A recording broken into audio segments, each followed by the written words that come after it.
दोस्तों, वीडियो शुरू करने से पहले कृपया आप मेरे चैनल को सब्सक्राइब जरूर करें और साथ में बेल आइकन को भी दबा दें ताकि मेरे नए वीडियो का नोटिफिकेशन आपको मिल जाए।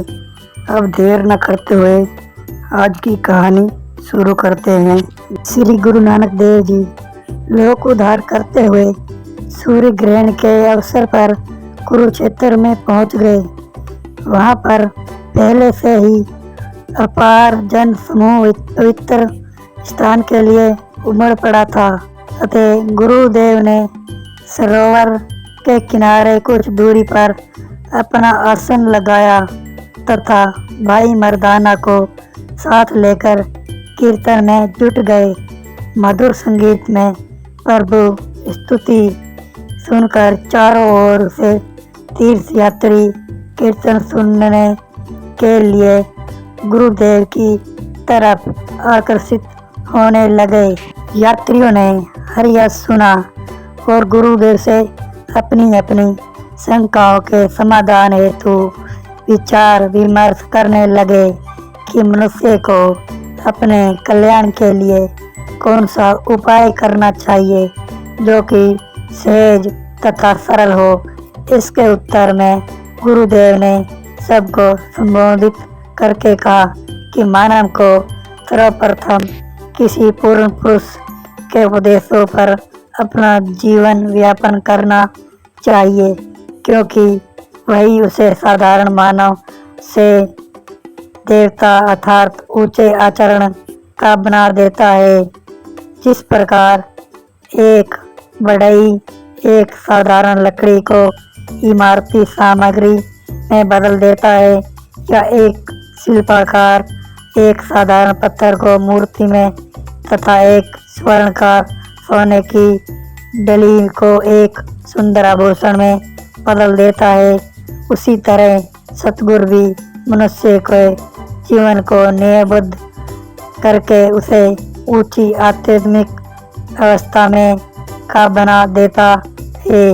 उसी समय गुरुदेव ने प्रवचन सुनने वहां पर एक राजकुमार अपने परिवार सहित पहुंचा और गुरुदेव के चरण स्पर्श करके संगत में यथा स्थान पर बैठ गया। उसने विनम्रता पूर्वक विनती की, आप मेरा भी मार्गदर्शन करें। गुरुदेव ने कहा, आप अपनी समस्याएं बताएं। राजकुमार बताने लगा, हे गुरुदेव जी, मेरा नाम जगत राय है। मैं हासी रियासत के राजा अमृत राय का बेटा हूँ। इन दिनों में हम पराजित हो गए हैं। हमारा राज्य हमारे चचेरे भाइयों ने छीन लिया है। कृपया कोई युक्ति बताएं जिससे मुझे मेरा राज्य पुनः प्राप्त हो सके। श्री गुरु नानक देव जी ने उत्तर दिया, बेटा, अपनी प्रजा का मन जीतना ही सबसे बड़ी युक्ति है। यह तभी संभव हो सकता है जब तुम एक आदर्शवादी व्यक्ति बनकर प्रजा के सेवक के रूप में उभरो। सुख दुख में उनके साथ हाथ बटाने के लिए तत्पर रहो। आप अपने ऊंचे आचरण का परिचय दें जिससे जनसाधारण का तुम पर विश्वास बन जाए कि आप उनके साथ सदैव न्याय पूर्ण व्यवहार करेंगे और किसी निर्दोष का दमन नहीं होने देंगे। आप पुनः विजयी हो सकते हो, अन्यथा नहीं। यह सीख धारण करते हुए राजकुमार ने आवासन दिया, हे गुरुदेव जी, आपकी जैसी आज्ञा है मैं वैसे ही आचरण करूंगा, किंतु आप मुझे कृपया इस समय आशीर्वाद दें। गुरुदेव ने कहा कि यदि तुम शपथ लेते हो कि तुम सदैव न्यायकारी तथा प्रजा का सेवक होकर राज्य करोगे, तो हम समस्त संगत के साथ तुम्हारी विजय के लिए प्रभु चरणों में प्रार्थना करते हैं। राजकुमार ने तब गुरुदेव से कहा कि मैं आपको कुछ भेंट देना चाहता हूँ, आप स्वीकार करें। उत्तर में गुरुदेव कहने लगे, बेटा, हम त्यागी हैं, इसलिए तुम्हारी भेंट स्वीकार नहीं कर सकते। यदि तुम सेवा ही करना चाहते हो तो जनसाधारण के लिए यहाँ लंगर का प्रबंध कर दो। इस पर राजकुमार ने कहा, जो आज्ञा गुरुदेव, मैं अभी अनाज का प्रबंध करता हूँ। तथा उसने बाजार से एक बोरी चावलों की मंगवा भेजी, जिसको गुरुजी ने एक विशाल देग में पकाने के लिए एक चूल्हे पर धर दिया। जैसे ही आग जलाई गई, धुआं दूर दूर तक दिखाई देने लगा। उस समय सूर्य ग्रहण प्रारंभ हो चुका था। हिंदू मान्यताओं के अनुसार सूर्य अथवा चंद्र ग्रहण के समय आग जलाना अथवा खाना पकाना वर्जित है, क्योंकि उनका मानना है कि उस समय ग्रहण के प्रभाव से भोजन अपवित्र हो जाता है, अतः आग जलाना अपशगुन माना जाता है।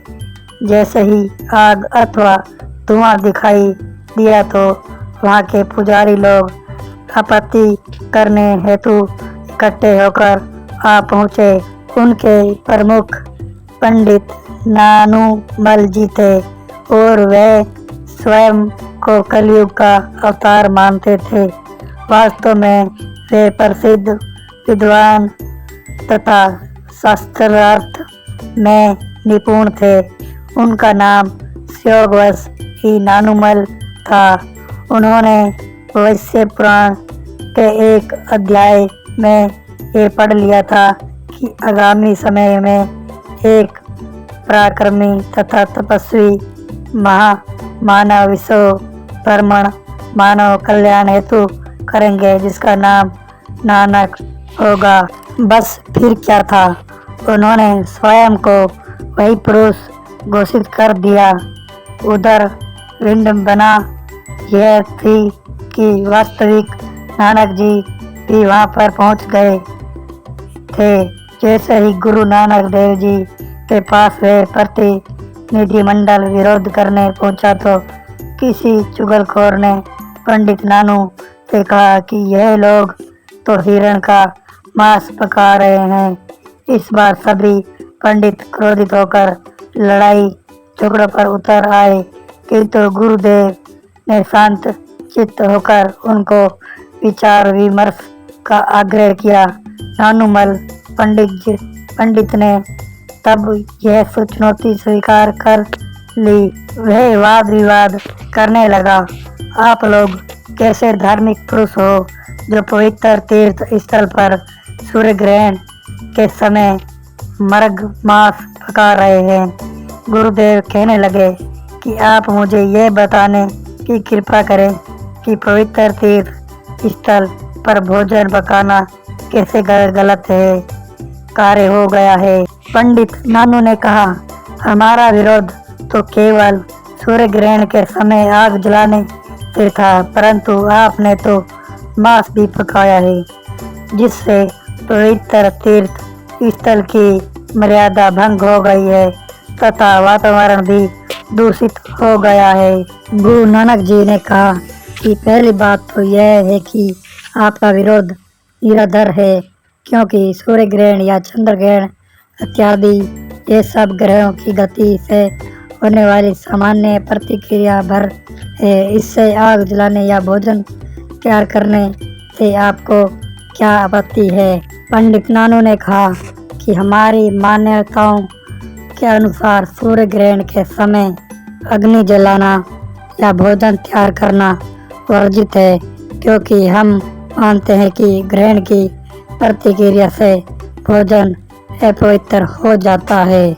गुरु नानक जी ने कहा, आपकी मान्यताएं मिथ्या है, क्योंकि इन सब में कोई तथ्य तो है नहीं। बाकी रही भोजन की बात, तो वह भी अपवित्र हमारा ही होगा, आपका नहीं। आपको किस लिए आपत्ति है? नानू पंडित निरुत्तर होकर केवल एक बात पर ही दबाव डालने लगा, यह स्थान पवित्र है, यहाँ आपको मांस नहीं पकाना चाहिए था। तब गुरुदेव ने कहा कि आप बहकावे में आ गए हैं। हमने तो जनसाधारण के लिए केवल लंगर लगाने के लिए चावल ही पकाए हैं। प्रत्यक्ष को प्रमाण की आवश्यकता नहीं होती। यदि शंका हो तो स्वयं देग का ढक्कन उठाकर देख सकते हैं। अब नानूमल पंडित का ये अभिमान कि वे शास्त्रार्थ का दक्ष है, वे भी टूट गया था। अतः वे गुरुदेव के चरणों में नतमस्तक होकर शीश झुकाकर क्षमा याचना करने लगा। इस पर गुरुदेव ने उसे गले लगा लिया। इस कहानी से हमें यह शिक्षा मिलती है कि हमें किसी कार्य में आपत्ति विपत्ति नहीं करनी चाहिए। आप लोगों को क्या शिक्षा मिली मुझे कमेंट करके ज़रूर बताएं और मेरे चैनल को सब्सक्राइब ज़रूर करें और बेल आइकन को भी दबा दें।